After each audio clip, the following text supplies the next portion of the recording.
Hello and welcome back to HardReset.Info. In this video, I will show you how to fix your fast charging not working on Samsung Galaxy Tab S11. And let's begin.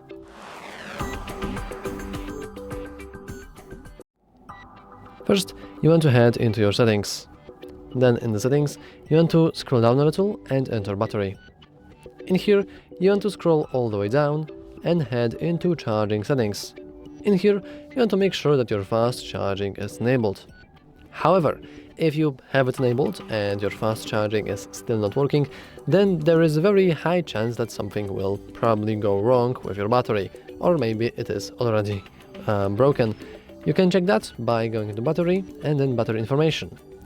Make sure that your battery health is quite high and that everything is kind of okay. If it's not, and your battery is still not working properly, then you probably want to make sure and check it in, for example, Samsung store or other phone workshop. Anyway, that's all for this video.